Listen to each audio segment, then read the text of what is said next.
the 5 orange pips. When I glance over my notes and records of the Sherlock Holmes cases between the years 82 and 90, I am faced by so many which present strange and interesting features that it is no easy matter to know which to choose and which to leave. Some, however, have already gained publicity through the papers, and others have not offered a field for those peculiar qualities which my friend possessed in so high a degree, and which it is the object of these papers to illustrate. Some, too, have baffled his analytical skill, and would be, as narratives, beginnings without an ending, while others have been but partially cleared up, and have their explanations founded rather upon conjecture and surmise than on that absolute logical proof which was so dear to him. There is, however, one of these last which was so remarkable in its details, and so startling in its results, that I am tempted to give some account of it, in spite of the fact that there are points in connection with it which never have been, and probably never will be, entirely cleared up.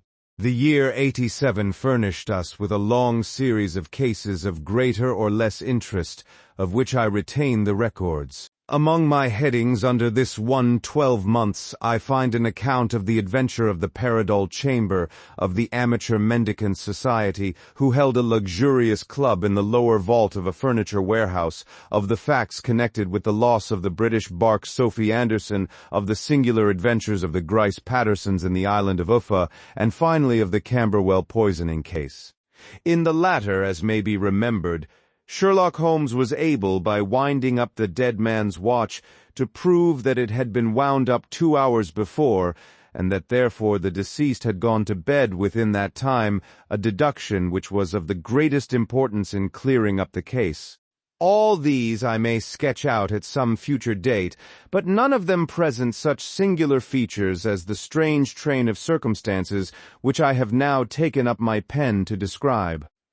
It was in the latter days of September, and the equinoctial gales had set in with exceptional violence.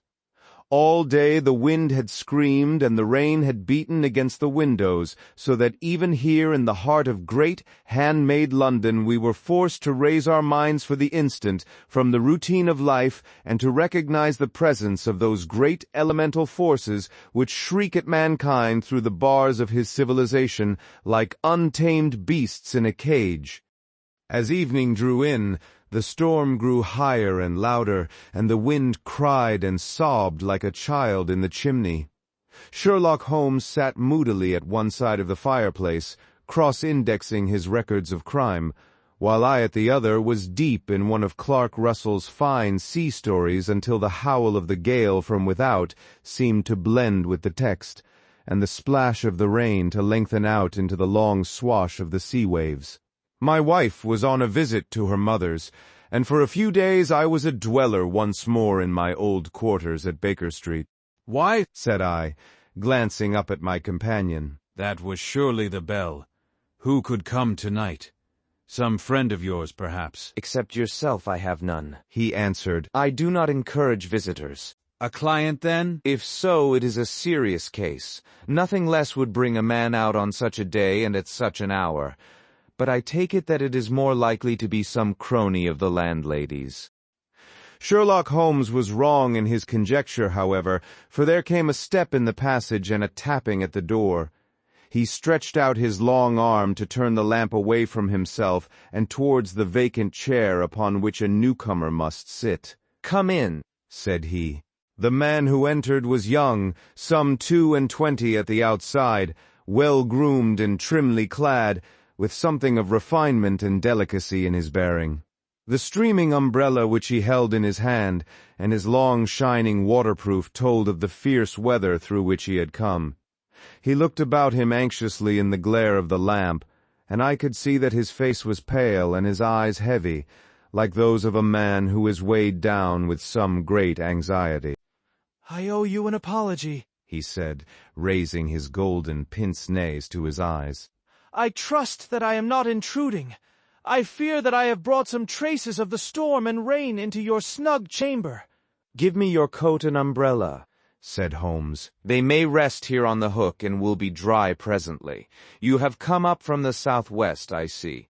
"Yes, from Horsham." That clay and chalk mixture which I see upon your toe caps is quite distinctive. I have come for advice. That is easily got. And help. That is not always so easy. I have heard of you, Mr. Holmes. I heard from Major Prendergast how you saved him in the Tankerville Club scandal. Ah, of course, he was wrongfully accused of cheating at cards. He said that you could solve anything. He said too much. That you are never beaten? I have been beaten 4 times, 3 times by men, and once by a woman. But what is that compared with the number of your successes? It is true that I have been generally successful. Then you may be so with me. I beg that you will draw your chair up to the fire and favor me with some details as to your case. It is no ordinary one. None of those which come to me are. I am the last court of appeal. And yet I question, sir, whether in all your experience you have ever listened to a more mysterious and inexplicable chain of events than those which have happened in my own family. You fill me with interest, said Holmes. Pray give us the essential facts from the commencement, and I can afterwards question you as to those details which seem to me to be most important. The young man pulled his chair up and pushed his wet feet out towards the blaze. My name, said he, is John Openshaw, but my own affairs have, as far as I can understand, little to do with this awful business. It is a hereditary matter, so in order to give you an idea of the facts, I must go back to the commencement of the affair. You must know that my grandfather had 2 sons, my uncle Elias and my father Joseph. My father had a small factory at Coventry, which he enlarged at the time of the invention of bicycling. He was a patentee of the Openshaw unbreakable tire, and his business met with such success that he was able to sell it and to retire upon a handsome competence. My uncle Elias emigrated to America when he was a young man and became a planter in Florida, where he was reported to have done very well. At the time of the war he fought in Jackson's army and afterwards under Hood, where he rose to be a colonel. When Lee laid down his arms, my uncle returned to his plantation, where he remained for 3 or 4 years. About 1869 or 1870 he came back to Europe and took a small estate in Sussex, near Horsham. He had made a very considerable fortune in the States, and his reason for leaving them was his aversion to the Negroes, and his dislike of the Republican policy in extending the franchise to them. He was a singular man, fierce and quick-tempered, very foul-mouthed when he was angry, and of a most retiring disposition. During all the years that he lived at Horsham, I doubt if ever he set foot in the town. He had a garden and 2 or 3 fields round his house, and there he would take his exercise, though very often for weeks on end he would never leave his room. He drank a great deal of brandy, and smoked very heavily. But he would see no society, and did not want any friends, not even his own brother. He didn't mind me. In fact, he took a fancy to me, for at the time when he saw me first I was a youngster of 12 or so. This would be in the year 1878, after he had been 8 or 9 years in England. He begged my father to let me live with him, and he was very kind to me in his way. When he was sober, he used to be fond of playing backgammon and draughts with me, and he would make me his representative both with the servants and with the tradespeople, so that by the time that I was 16 I was quite master of the house. I kept all the keys and could go where I liked and do what I liked, so long as I did not disturb him in his privacy. There was one singular exception, however, for he had a single room, a lumber room up among the attics, which was invariably locked, and which he would never permit either me or anyone else to enter. With a boy's curiosity I have peeped through the keyhole, but I was never able to see more than such a collection of old trunks and bundles as would be expected in such a room. One day, it was in March 1883, the letter with a foreign stamp lay upon the table in front of the colonel's plate. It was not a common thing for him to receive letters, for his bills were all paid in ready money, and he had no friends of any sort. "From India," said he, as he took it up. "Pondicherry postmark. What can this be?" Opening it hurriedly, out there jumped 5 little dried orange pips, which pattered down upon his plate. I began to laugh at this, but the laugh was struck from my lips at the sight of his face. His lip had fallen, His eyes were protruding, his skin the color of putty, and he glared at the envelope which he still held in his trembling hand. K.K.K. he shrieked, and then, My God, my sins have overtaken me. "What is it, uncle?" I cried. Death, said he. And rising from the table he retired to his room, leaving me palpitating with horror. I took up the envelope and saw scrawled in red ink upon the inner flap, just above the gum, the letter K 3 times repeated. There was nothing else save the 5 dried pips. What could be the reason of his overpowering terror? I left the breakfast table, and as I ascended the stair, I met him coming down with an old rusty key, which must have belonged to the attic, in one hand, and a small brass box, like a cash box, in the other. They may do what they like, but I'll checkmate them still, said he with an oath. Tell Mary that I shall want a fire in my room today, and send down to Fordham the Horsham lawyer. I did as he ordered, and when the lawyer arrived I was asked to step up to the room. The fire was burning brightly, and in the grate there was a mass of black fluffy ashes as of burned paper, while the brass box stood open and empty beside it. As I glanced at the box I noticed, with a start, that upon the lid was printed the treble K which I had read in the morning upon the envelope. I wish you, John, said my uncle, to witness my will. I leave my estate, with all its advantages and all its disadvantages, to my brother your father, whence it will no doubt descend to you. If you can enjoy it in peace, well and good. If you find you cannot, take my advice, my boy, and leave it to your deadliest enemy. I'm sorry to give you such a two-edged thing, but I can't say what turn things are going to take.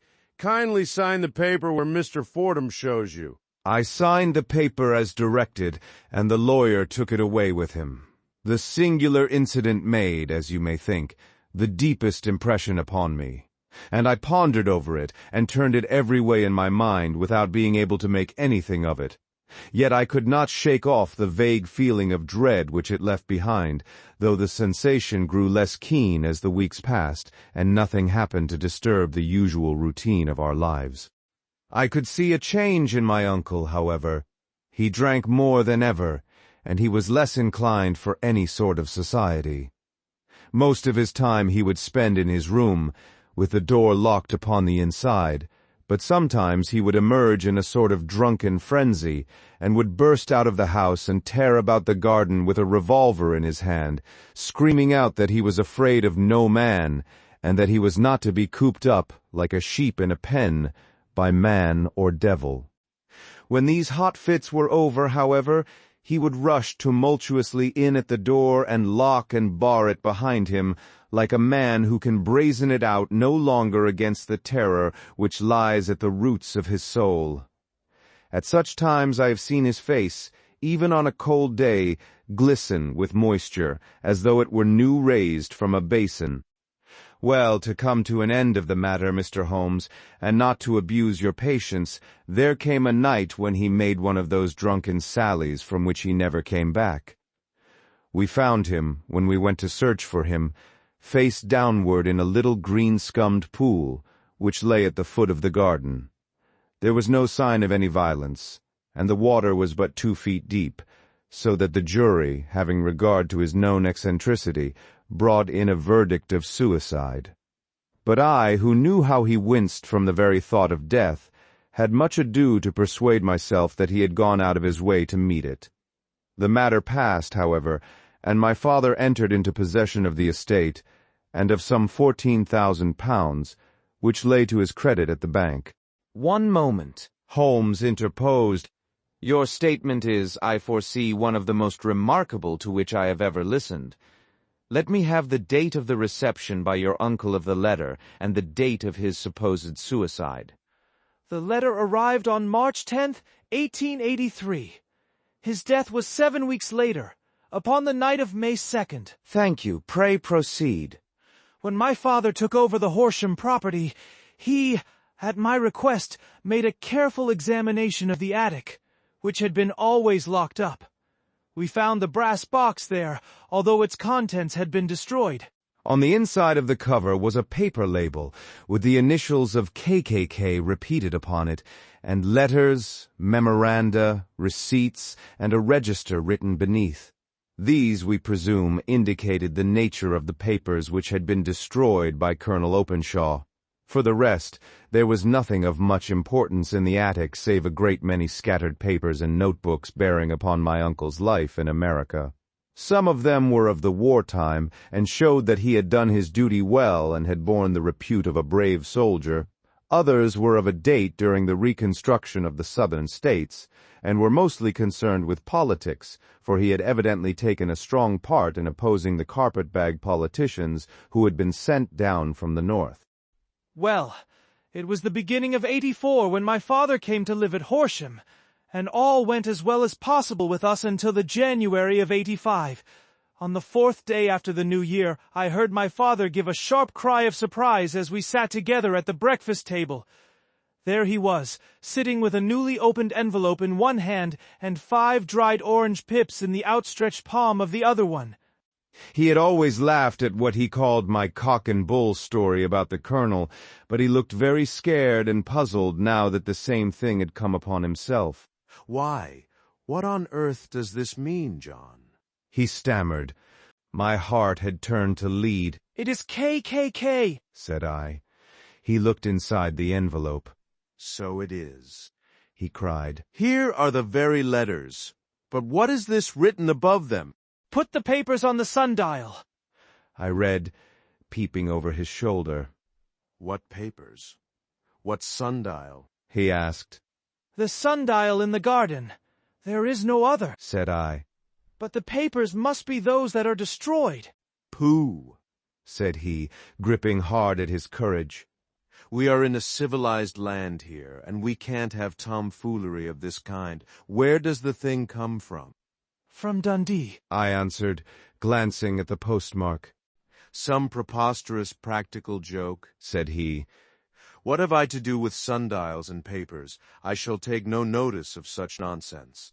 I should certainly speak to the police, I said, and be laughed at for my pains. Nothing of the sort. Then let me do so. No, I forbid you. I won't have a fuss made about such nonsense.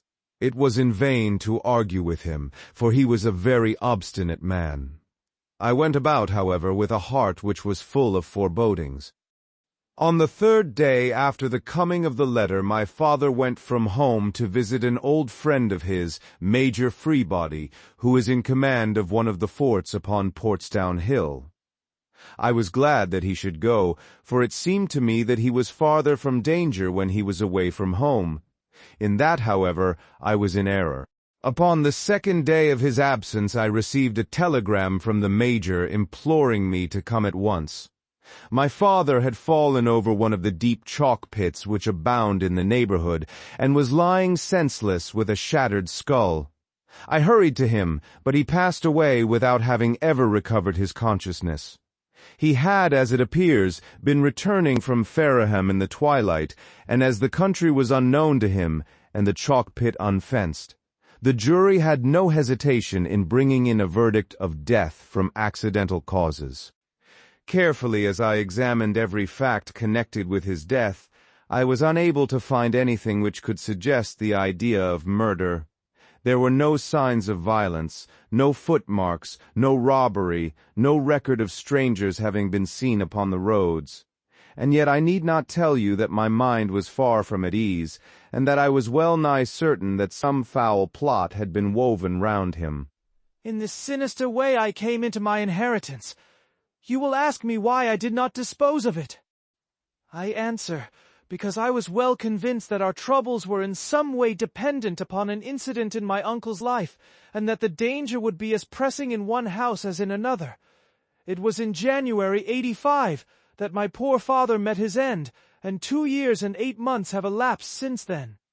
During that time I have lived happily at Horsham, and I had begun to hope that this curse had passed away from the family, and that it had ended with the last generation. I had begun to take comfort too soon, however. Yesterday morning the blow fell in the very shape in which it had come upon my father. The young man took from his waistcoat a crumpled envelope, and turning to the table he shook out upon it 5 little dried orange pips. "This is the envelope," he continued. "The postmark is London Eastern Division. Within are the very words which were upon my father's last message, K.K.K, and then put the papers on the sundial." "What have you done?" asked Holmes. "Nothing." "Nothing?" To tell the truth, he sank his face into his thin white hands. "I have felt helpless. I have felt like one of those poor rabbits when the snake is writhing towards it. I seem to be in the grasp of some resistless, inexorable evil, which no foresight and no precautions can guard against." "Tut, tut," cried Sherlock Holmes. "You must act, man, or you are lost. Nothing but energy can save you. This is no time for despair." "I have seen the police." "Ah!" "But they listen to my story with a smile. I am convinced that the inspector has formed the opinion that the letters are all practical jokes, and that the deaths of my relations were really accidents, as the jury stated, and were not to be connected with the warnings." Holmes shook his clenched hands in the air. "Incredible imbecility," he cried. "They have, however, allowed me a policeman who may remain in the house with me." "Has he come with you tonight?" "No. His orders were to stay in the house." Again Holmes raved in the air. "Why did you come to me?" he cried. "And above all, why did you not come at once?" "I did not know. It was only today that I spoke to Major Prendergast about my troubles and was advised by him to come to you." "It is really 2 days since you had the letter. We should have acted before this. You have no further evidence, I suppose, than that which you have placed before us, no suggestive detail which might help us." "There is one thing," said John Openshaw. He rummaged in his coat pocket, and drawing out a piece of discolored, blue-tinted paper, he laid it out upon the table. "I have some remembrance," said he, "that on the day when my uncle burned the papers, I observed that the small, unburned margins which lay amid the ashes were of this particular color. I found this single sheet upon the floor of his room, and I am inclined to think that it may be one of the papers which has, perhaps, fluttered out from among the others, and in that way has escaped destruction. Beyond the mention of pips, I do not see that it helps us much. I think myself that it is a page from some private diary. The writing is undoubtedly my uncle's." Holmes moved the lamp, and we both bent over the sheet of paper, which showed by its ragged edge that it had indeed been torn from a book. It was headed March 1869, and beneath were the following enigmatical notices. 4th. Hudson came, same old platform. 7th.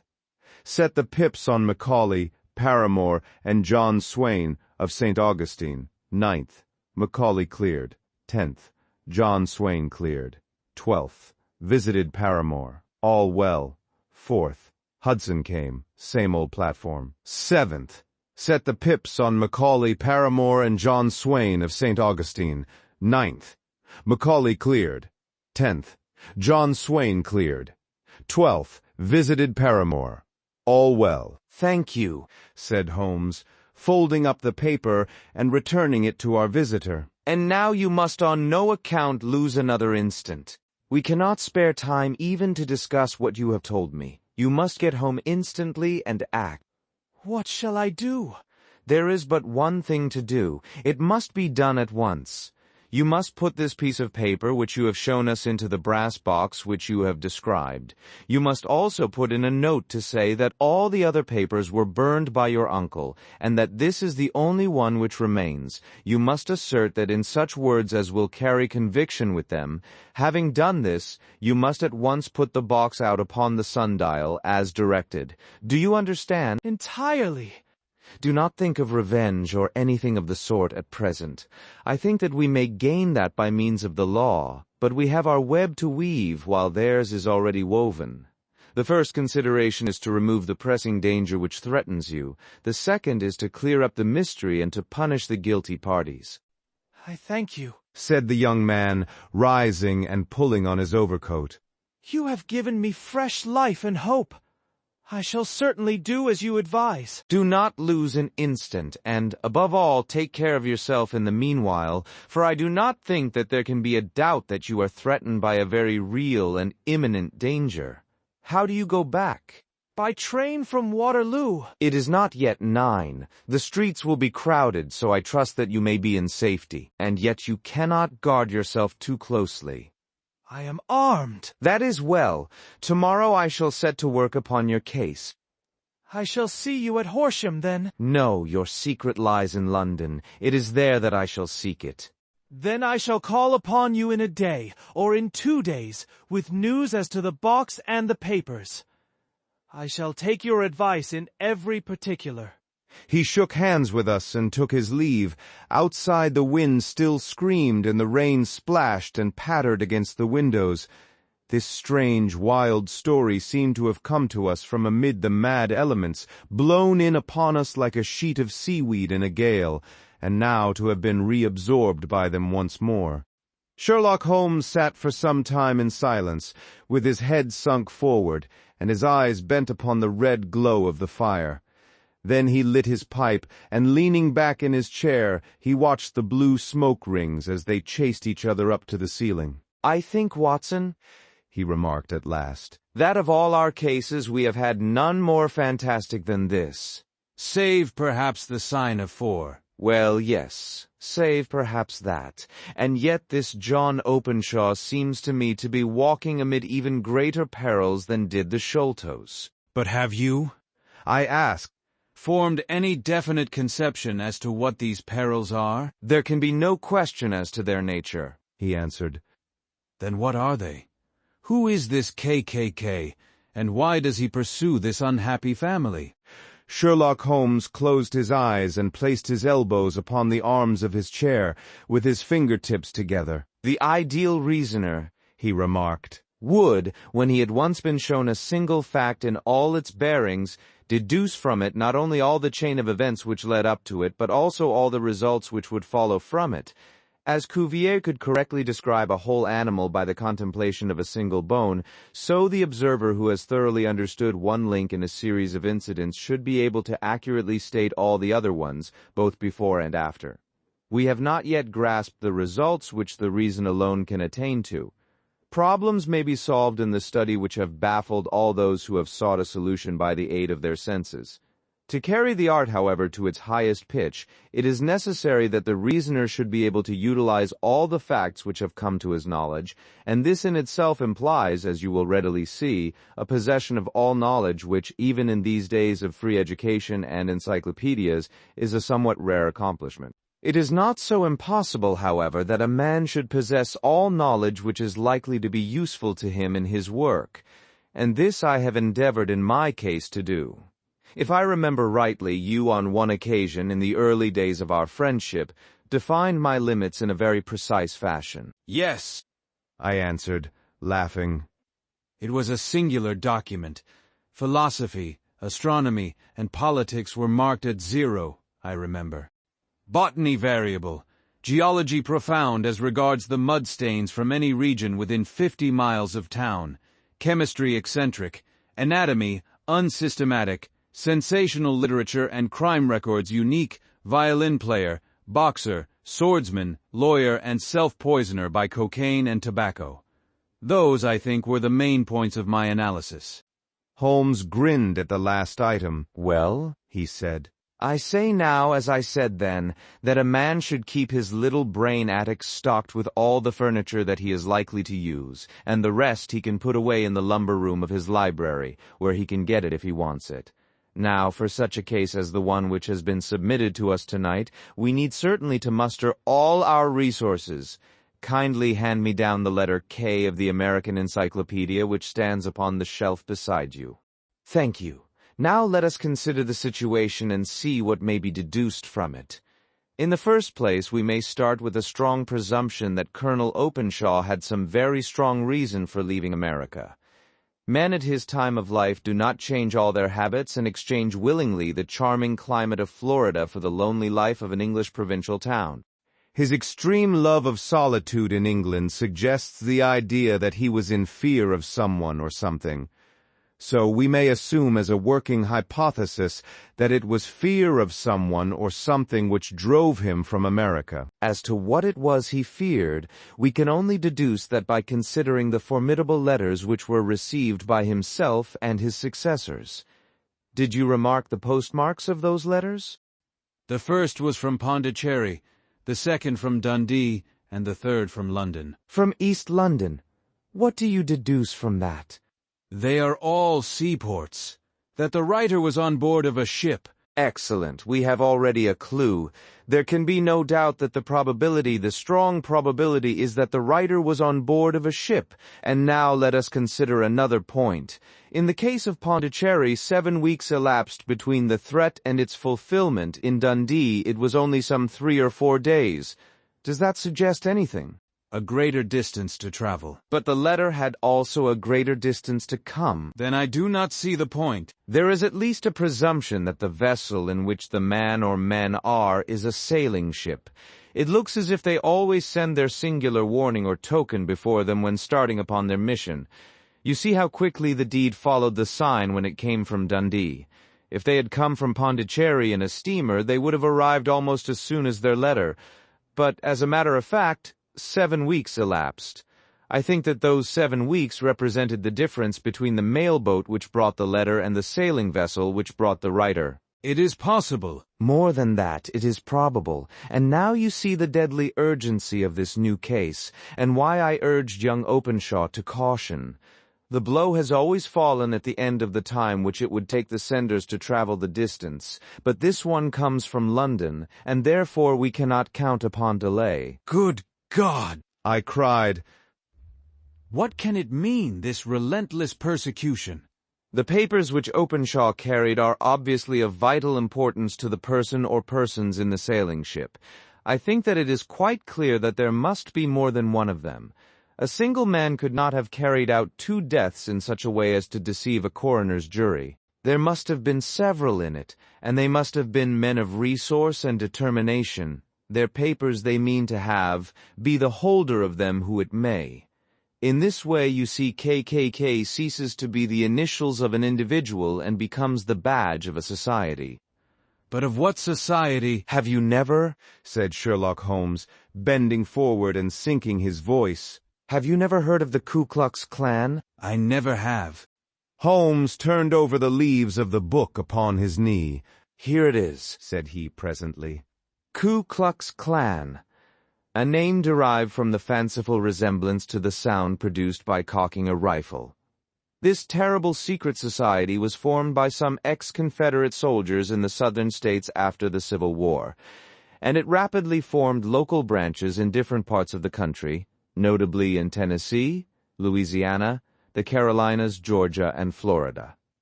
Its power was used for political purposes, principally for the terrorizing of the Negro voters and the murdering and driving from the country of those who were opposed to its views. Its outrages were usually preceded by a warning sent to the marked man in some fantastic but generally recognized shape, a sprig of oak leaves in some parts, melon seeds or orange pips in others. On receiving this, the victim might either openly abjure his former ways or might fly from the country. If he braved the matter out, death would unfailingly come upon him, and usually in some strange and unforeseen manner. So perfect was the organization of the society, and so systematic its methods, that there is hardly a case upon record where any man succeeded in braving it with impunity, or in which any of its outrages were traced home to the perpetrators. For some years the organization flourished in spite of the efforts of the United States government and of the better classes of the community in the South. Eventually, in the year 1869, the movement rather suddenly collapsed, although there have been sporadic outbreaks of the same sort since that date. You will observe, said Holmes, laying down the volume, that the sudden breaking up of the society was coincident with the disappearance of Openshaw from America with their papers. It may well have been cause and effect. It is no wonder that he and his family have some of the more implacable spirits upon their track. You can understand that this register and diary may implicate some of the first men in the South, and that there may be many who will not sleep easy at night until it is recovered. Then the page we have seen, is such as we might expect. It ran, if I remember right, sent the pips to A, B, and C, that is, sent the society's warning to them. Then there are successive entries that A and B cleared, or left the country, and finally that C was visited, with, I fear, a sinister result for C. Well, I think, Doctor, that we may let some light into this dark place, and I believe that the only chance young Openshaw has in the meantime is to do what I have told him. There is nothing more to be said or to be done tonight. So hand me over my violin, and let us try to forget for half an hour the miserable weather and the still more miserable ways of our fellow men. It had cleared in the morning, and the sun was shining with a subdued brightness through the dim veil which hangs over the great city. Sherlock Holmes was already at breakfast when I came down. "You will excuse me for not waiting for you," said he. "I have, I foresee, a very busy day before me in looking into this case of young Openshaw's." What steps will you take? I asked. "It will very much depend upon the results of my first inquiries. I may have to go down to Horsham after all." You will not go there first. "No, I shall commence with the city. Just ring the bell and the maid will bring up your coffee." As I waited, I lifted the unopened newspaper from the table and glanced my eye over it. It rested upon a heading which sent a chill to my heart. "Holmes!" I cried. "You are too late." "Ah," said he, laying down his cup. "I feared as much. How was it done?" He spoke calmly, but I could see that he was deeply moved. My eye caught the name of Openshaw, and the heading tragedy near Waterloo Bridge. Here is the account. Between 9 and 10 last night, Police Constable Cook of the H Division, on duty near Waterloo Bridge, heard a cry for help and a splash in the water. The night, however, was extremely dark and stormy, so that, in spite of the help of several passers-by, it was quite impossible to effect a rescue. The alarm, however, was given, and by the aid of the water police, the body was eventually recovered. It proved to be that of a young gentleman whose name, as it appears from an envelope which was found in his pocket, was John Openshaw, and whose residence is near Horsham. It is conjectured that he may have been hurrying down to catch the last train from Waterloo Station, and that in his haste and the extreme darkness he missed his path and walked over the edge of one of the small landing places for river steamboats. The body exhibited no traces of violence, and there can be no doubt that the deceased had been the victim of an unfortunate accident, which should have the effect of calling the attention of the authorities to the condition of the riverside landing stages. We sat in silence for some minutes, Holmes more depressed and shaken than I had ever seen him. "That hurts my pride, Watson," he said at last. "It is a petty feeling, no doubt, but it hurts my pride. It becomes a personal matter with me now, and if God sends me health, I shall set my hand upon this gang, that he should come to me for help, and that I should send him away to his death." He sprang from his chair and paced about the room in uncontrollable agitation, with a flush upon his sallow cheeks and a nervous clasping and unclasping of his long, thin hands. "They must be cunning devils," he exclaimed at last. "How could they have decoyed him down there? The embankment is not on the direct line to the station. The bridge, no doubt, was too crowded even on such a night for their purpose. Well, Watson, we shall see who will win in the long run. I am going out now." To the police? "No, I shall be my own police. When I have spun the web, they may take the flies, but not before." All day I was engaged in my professional work, and it was late in the evening before I returned to Baker Street. Sherlock Holmes had not come back yet. It was nearly 10 o'clock before he entered, looking pale and worn. He walked up to the sideboard, and tearing a piece from the loaf he devoured it voraciously, washing it down with a long draught of water. "You are hungry," I remarked. "Starving. It had escaped my memory. I have had nothing since breakfast." "Nothing." "Not a bite. I had no time to think of it." "And how have you succeeded?" "Well." "You have a clue?" "I have them in the hollow of my hand. Young Openshaw shall not long remain unavenged. Why, Watson, let us put their own devilish trademark upon them. It is well thought of." "What do you mean?" He took an orange from the cupboard, and tearing it to pieces, he squeezed out the pips upon the table. Of these he took 5 and thrust them into an envelope. On the inside of the flap he wrote S.H. for J.O., then he sealed it and addressed it to Captain James Calhoun, bark Lone Star, Savannah, Georgia. "That will await him when he enters port," said he, chuckling. "It may give him a sleepless night. He will find it as sure a precursor of his fate as Openshaw did before him." And who is this Captain Calhoun? "The leader of the gang. I shall have the others, but he first." How did you trace it, then? He took a large sheet of paper from his pocket, all covered with dates and names. "I have spent the whole day," said he, "over Lloyd's registers and files of the old papers, following the future career of every vessel which touched at Pondicherry in January and February in '83. There were 36 ships of fair tonnage which were reported there during those months. Of these, one, the Lone Star, instantly attracted my attention, since, although it was reported as having cleared from London, the name is that which is given to one of the states of the Union. Texas, I think. I was not and am not sure which, but I knew that the ship must have an American origin. What then? I searched the Dundee records, and when I found that the bark Lone Star was there in January '85, my suspicion became a certainty. I then inquired as to the vessels which lay at present in the port of London. Yes? The Lone Star had arrived here last week. I went down to the Albert Dock and found that she had been taken down the river by the early tide this morning, homeward bound to Savannah. I wired to Gravesend and learned that she had passed some time ago, and as the wind is easterly, I have no doubt that she is now past the Goodwins and not very far from the Isle of Wight. What will you do, then? Oh, I have my hand upon him. He and the 2 mates are, as I learned, the only native-born Americans in the ship. The others are Finns and Germans. I know also that they were all 3 away from the ship last night. I had it from the stevedore who has been loading their cargo. By the time that their sailing ship reaches Savannah, the mail boat will have carried this letter, and the cable will have informed the police of Savannah that these 3 gentlemen are badly wanted here upon a charge of murder. There is ever a flaw, however, in the best laid of human plans, and the murderers of John Openshaw were never to receive the orange pips, which would show them that another, as cunning and as resolute as themselves, was upon their track. Very long and very severe were the equinoctial gales that year.